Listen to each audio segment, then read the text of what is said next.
오늘은 2025년 12월 31일, 올해의 마지막 날이잖아요. 이날만큼은 내년엔 진짜 달라지고 싶다는 마음이 가장 선명하게 올라오는 날입니다. 그런데 문제는 마음이 선명해질수록 오히려 결심은 흔들립니다. 내년에는 꼭 뭔가 해볼 거야. 올해처럼 살기 싫어. 근데 현실이 바뀔까? 저는 이 질문이 그냥 지나칠 수 있는 질문이 아니라고 생각합니다. 내년엔 정말 달라질 수 있을까? 왜냐하면 저 역시 그 질문 앞에서 오래 망설였던 사람이었거든요. 저는 어린 시절 결핍이 많았습니다. 어떤 삶이 행복한 삶인지도 몰랐고 무엇을 좋아하는지도 모르고 그냥 성실하게만 살아왔습니다. 그 성실함이 저를 살려주긴 했지만 마음 한켠에는 늘 공허함이 남아 있었습니다. 그러다 코로나 시기, 혼자 있는 시간이 늘어나면서 저는 책에 미친 듯이 들어갔고 어느새 매년 100권 이상, 지금까지 500권이 넘는 책을 읽게 됐습니다. 그때 알게 됐습니다. 인생은 마음만으로 안 바뀐다. 인생은 구조가 바뀔 때 바뀐다. 그래서 저는 이 채널, 인생 디자인 스튜디오를 시작했습니다. 누군가에게는 위로가 아니라 실제로 삶을 움직이게 하는 설계도를 전달하고 싶어서요. 그리고 오늘은 그 설계도가 꽤 노골적으로 들어있는 책을 가져왔습니다. 예전엔 신사임당으로 불렸던, 지금은 주원규로 활동하는 사람. 승승장구하던 시기를 지나 큰 위기를 겪고 그 위기 이후에 더 단단한 방식으로 다시 올라온 사람. 그 사람이 낸 도서 슈퍼노멀입니다. 주원규는 월급 160만 원의 노멀에서 시작해 구독자 180만 유튜버가 되고 30대에 경제적 자유를 얻었다고 말합니다. 그런데 중요한 건 그가 똑똑해서가 아니라 그가 성공을 재현 가능한 방식으로 설명하려고 한다는 점입니다. 오늘 영상 끝까지 보시면 딱 3가지를 가져가실 수 있습니다. 첫째, 돌연변이 찾는 법. 나보다 훨씬 잘 되는 사람을 질투가 아니라 데이터로 보는 눈. 둘째, 운과 실력을 분리하는 법. 같은 노력인데 왜 결과가 갈리는지 그 원인을 해부하는 프레임.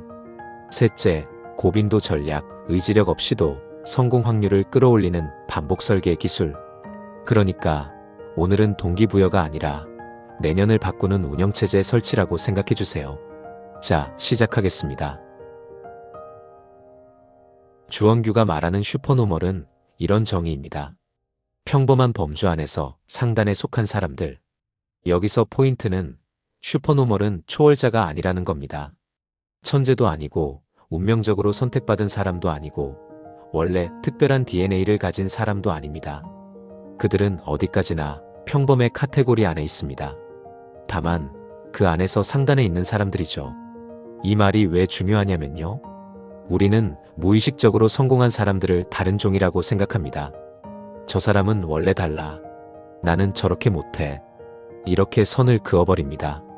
그런데 슈퍼노멀이라는 단어는 그 선을 지워버립니다. 성공한 사람과 나 사이의 거리가 운명이 아니라 전략이 될 가능성이 생기거든요. 그리고 그 전략의 첫 번째가 책에서 정말 직설적으로 나옵니다. 돌연변이를 찾아내라. 이 말이 좀 세게 들릴 수 있는데 저는 오히려 정직하다고 느꼈습니다. 자신이 정복하고 싶은 분야를 딱 정해놓고 그 안에서 유독 이상하게 잘 되는 사람이 있습니다. 스타일은 비슷한데 똑같이 하는 것 같은데 이상하게 성과가 튀는 사람. 그 사람을 찾아서 분석하고 모방하고 그 다음에 나만의 차별성을 투입하라는 겁니다. 이게 왜 강력하냐면요. 우리는 보통 나만의 색을 먼저 찾으려고 합니다. 근데 대부분은 그 지점에서 멈춥니다. 내 색이 뭔지 모르겠어. 나만의 콘텐츠가 없어. 차별화가 안 돼. 솔직히 말해볼게요. 처음부터 나만의 것으로 시작하는 사람 생각보다 거의 없습니다. 대부분은 이미 검증된 패턴을 복제한 다음 거기서 아주 작은 차이를 넣습니다. 그 작은 차이가 쌓여서 원래부터 독창적인 사람처럼 보이게 되는 거죠. 그러니까 이 책이 말하는 건 이런 겁니다. 독창성은 시작점이 아니라 끝에서 생기는 결과다. 여기서부터 인생이 재능 싸움이 아니라 설계 싸움으로 바뀝니다. 그 다음 핵심이 나옵니다. 제가 이 책에서 가장 오래 붙들었던 문장과 연결되는 부분입니다. 운의 영역과 실력의 영역을 구분하라. 그리고 운의 영역에는 운의 전략을, 실력의 영역에는 실력의 전략을 써라. 이거요, 정말 사람을 살립니다. 왜냐하면 우리는 실패하면 이렇게 생각하거든요.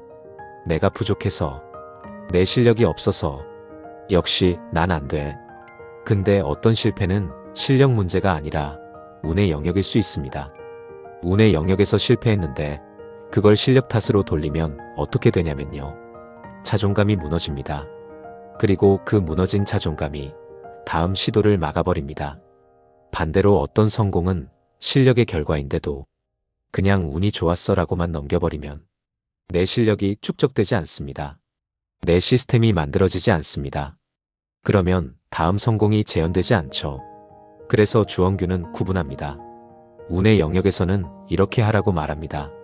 성공 확률을 끌어올리는 유일한 방법은 되도록 많이 시도해보는 것.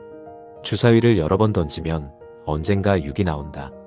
운의 영역에서는 빈도가 관건이고 한 번 시도할 때 드는 자원을 최소화해야 최대한 여러 번 시도할 수 있다.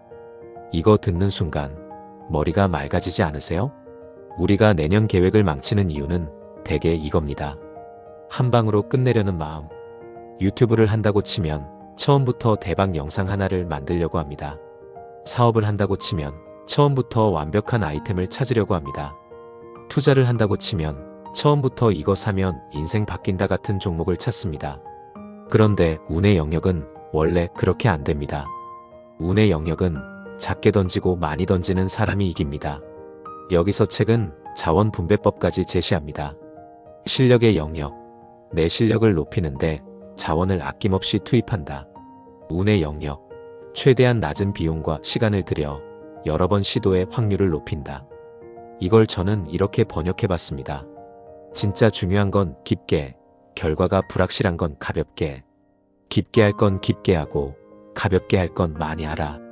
이 원칙만 제대로 잡아도 내년 여러분의 계획은 현실에서 잘 안 무너집니다. 왜냐하면 실패의 타격이 작고 시도의 수가 늘어나기 때문입니다. 그런데 여기서 또 하나의 현실적인 장벽이 나옵니다. 자꾸 미루게 됩니다. 자꾸 쇼츠를 넘깁니다. 자꾸 피곤합니다. 자꾸 결심이 흐려집니다. 주원규는 이걸 의지력 부족이라고 욕하지 않습니다. 대신 이렇게 가져옵니다. 신경과학자 데니얼 레비틴의 말을 인용하면서 우리 뇌는 하루에 특정 개수만큼의 판단만 내릴 수 있게 구성되어 있고 한계를 넘어서면 중요도와 관계없이 더 이상 판단을 내릴 수 없다고 말합니다. 하루 종일 회사에서 사람 만나고 메시지 보고 결정하고 참고 웃고 집에 돌아오면 뇌는 이미 방전입니다. 그 상태에서 내 인생 바꿀 프로젝트를 하려니 뇌가 이러는 거예요. 야, 그냥 쉬자. 그냥 자극적인 거 보자. 생각하지 말자. 그래서 책은 결론을 내립니다. 지금 당장 무의식부터 다시 세팅하라. 본능을 이기고 싶은 당신을 위한 해결책은 인간의 무의식을 이용하는 것이다. 인간이 하는 대부분의 행동은 무의식의 산물이다. 그렇다면 아예 환경을 바꿔서 생각하기 싫어하는 나의 무의식을 지배해보면 어떨까? 그리고 아주 핵심 문장을 박습니다. 무의식을 지배하려면 반드시 환경을 바꿔야 한다. 반대로 말하면 환경을 바꾸는 것만으로도 무의식을 바꿀 수 있다. 여기서부터는 여러분이 2026년에 진짜 달라질 수 있는 실전 설계로 들어갑니다. 오늘이 12월 31일이니까 저는 여기서 내년을 위한 3단계 설치법을 드릴게요. 복잡한 계획표 말고 진짜로 실행되는 것만요. 첫 번째, 시도를 계획하지 말고 시도 환경을 설치하세요. 사람들은 매일 글쓰기를 계획합니다. 근데 실행은 노트가 눈앞에 있을 때 일어납니다. 사람들은 매일 운동을 계획합니다. 근데 실행은 운동화가 현관에 꺼내져 있을 때 일어납니다. 사람들은 유튜브 시작을 계획합니다. 근데 실행은 촬영 셋업이 3분 안에 끝날 때 일어납니다. 운의 영역은 특히 그렇습니다. 운의 영역은 퀄리티보다 빈도가 먼저입니다. 그러니까 빈도를 만들려면 마음이 아니라 환경이 필요합니다. 두 번째, 운의 실험은 최소 자원으로 설계하세요. 책이 말한 것처럼 운의 영역은 자원 소모를 줄여야 합니다. 예를 들어 콘텐츠라면요. 처음부터 장비 풀 세팅, 스튜디오 계약, 거창한 기획 이게 아니라 하루 20분짜리 실험 콘텐츠를 30개 만들어 보는 겁니다. 사업도 마찬가지입니다. 처음부터 법인, 사무실, 재고가 아니라 선주문 가능한 최소 제품으로 반응을 보는 겁니다. 핵심은 이거예요. 지금의 나가 감당 가능한 크기로 쪼개야 시도 횟수가 늘어납니다. 우는 큰 결심을 좋아하지 않습니다. 우는 많이 던진 사람에게 붙습니다. 세 번째, 실력의 영역은 깊이를 투자하세요. 여러 번 던지는 것만 하다 보면 소모만 남습니다. 그래서 실력의 영역이 필요합니다. 여러분이 정복하고 싶은 분야에서 딱 하나는 깊게 파야 합니다. 예를 들어 유튜브라면 영상 편집 기술이든 대본력이든 리서치든 딱 하나를 정해서 3개월만 제대로 파보는 겁니다. 운의 실험은 가볍게 많이, 실력의 축적은 무겁게 깊게. 이게 슈퍼노멀의 자원 분배입니다. 자, 여기서 책이 말하는 고빈도 전략으로 넘어가 보겠습니다. 저는 이 부분이 이상하게 마음이 숙연해졌습니다. 왜냐하면 성공을 영감으로만 보던 사람에게 이건 거의 법칙처럼 들리거든요. 책은 말합니다. 원하는 바를 이루려면 반드시 여러 번 시도하여 성공의 트리거가 되는 유효한 사건과의 접촉 가능성을 늘려야 한다. 이것이 바로 고빈도 전략이다. 그리고 예시가 나오죠. 모차르트 600여 곡, 베토벤 650곡, 바흐 1000곡 이상, 에디슨 특허 1093개, 아인슈타인 논문 248편. 여기서 중요한 건 천재니까 많이 했다가 아니라 많이 했기 때문에 걸작이 나왔다는 관점입니다. 런던 교향악단이 선정한 세계 50대 고전 음악 목록에 모차르트 6곡, 베토벤 5곡, 바흐 3곡이 올라있다는 이야기와 함께 저자는 그 원동력이 압도적으로 많은 생산량이라고 강조합니다. 이건 굉장히 잔인한 동시에 희망적입니다. 잔인한 이유는 결국 성과는 누적의 결과라는 뜻이기 때문입니다. 기분이 아니라 반복이 만든다는 뜻이니까요. 희망적인 이유는 반대로 말하면 재능이 부족해도 빈도를 올리면 접촉 확률이 올라간다는 뜻입니다. 우리는 종종 이렇게 착각합니다. 나는 운이 없어. 나는 기회가 없어. 나는 배경이 없어. 근데 고빈도 전략은 이렇게 말합니다. 그럼 접촉 횟수를 늘리세요. 그럼 던지는 횟수를 늘리세요. 그럼 유효 사건을 만날 확률을 높이세요. 이건 사실상 운을 관리하는 겁니다. 여기서 저는 여러분께 한 가지 실제 사례를 들려드리고 싶습니다. 진부한 사례 말고 조금은 반전이 있는 실제 이야기요. 제가 아는 한 분이 있습니다. 50대 초반의 평범한 직장인이었고 특별한 기술도 큰 자본도 없었습니다. 이분이 어느 날 내년엔 뭔가 바꿔야겠다고 결심했는데 문제는 늘 똑같았습니다. 퇴근하면 지치고 결심은 흐려지고 주말엔 쉬고 싶고 결국 1월만 불타고 2월에 꺼지는 패턴. 그러던 어느 날 이분이 방향을 바꿉니다. 목표를 세우지 않고 빈도를 세팅하기로 한 거죠. 처음엔 되게 웃겼습니다. 그분이 선택한 분야는 영상도 마케팅도 아니고 전혀 돈 냄새가 안 나는 정리였습니다. 집과 사무실, 서류와 물건을 정리하는 걸 유독 잘했거든요. 그런데 대부분은 여기서 이렇게 말하죠. 정리해서 돈을 벌 수 있어? 그건 취미지. 근데 그분은 운의 영역으로 접근했습니다. 매주 2번, 30분씩 정리 전, 후 사진을 찍고 짧게 글을 쓰고 주변 지인에게만 공유했습니다. 중요한 건 여기서부터입니다. 3주쯤 지나자 의외로 연락이 오기 시작했습니다. 혹시 우리 사무실도 정리 좀 도와줄 수 있어? 이사 가기 전에 정리 상담 가능해? 처음엔 그냥 커피값 수준으로 시작했는데 그분은 이걸 고빈도 실험으로 계속 굴렸습니다. 정리 방식, 동선, 버리는 기준, 수납 구조. 매번 기록하고 개선했습니다. 이건 실력의 영역으로 깊이가 쌓인 거죠. 그리고 딱 4개월쯤 지났을 때 반전이 생깁니다. 한 고객이 그분을 소개했는데 그 고객이 작은 인테리어 업체 대표였습니다. 정리 컨설팅이랑 인테리어를 묶으면 고객 만족도가 확 올라간다는 걸 알아챈 거죠. 그 순간부터 이분은 정리가 아니라 정리, 이사, 부분 리모델링 패키지로 확장합니다. 그리고 그 뒤로는 주말마다 예약이 찼고 결국 1년 뒤에는 회사 월급보다 큰 부수입이 만들어졌습니다. 여기서 사람들이 하는 말이 뭔지 아세요? 운이 좋았다. 소개가 잘 들어왔다. 맞아요. 운이 섞였습니다. 근데 그 운을 만든 건 뭐였냐? 빈도였습니다.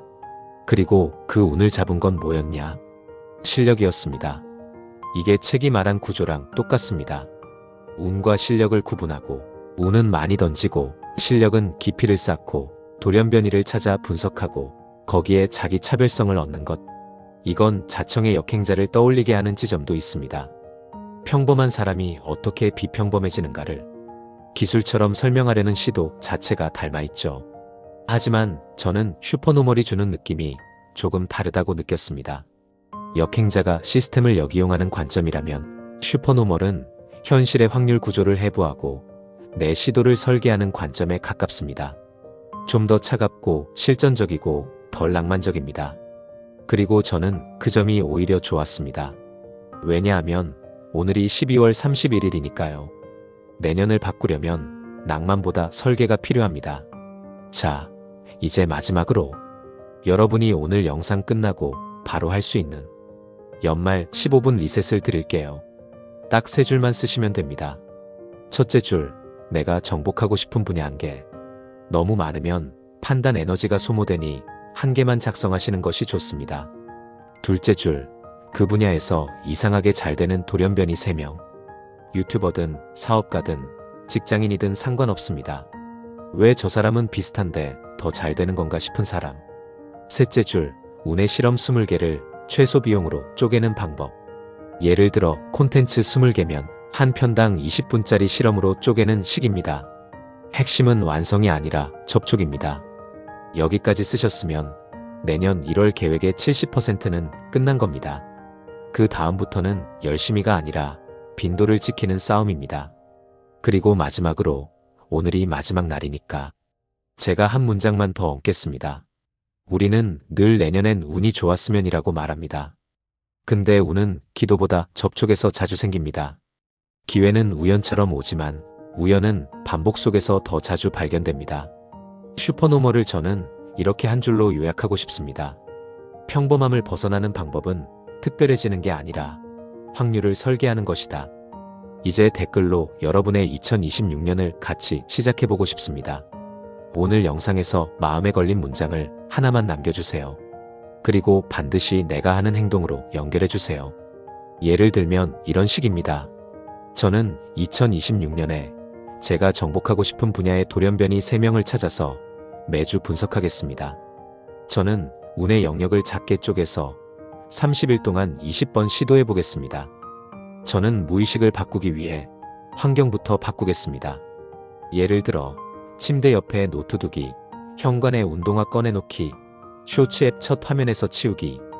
여러분이 남긴 그 한 줄이 다른 누군가에게는 나도 해볼까라는 시작이 될 수 있습니다. 영상이 도움이 되셨다면 좋아요, 구독, 알림 설정 부탁드립니다. 여러분의 작은 클릭이 이 채널이 더 많은 분들께 삶의 설계도를 전하는 힘이 됩니다. 2025년 정말 수고 많으셨습니다. 그리고 2026년에는 마음이 아니라 구조가 여러분을 앞으로 밀어주길 바랍니다. 새해 복 많이 받으세요. 지금까지 인생 디자인 스튜디오였습니다. 감사합니다.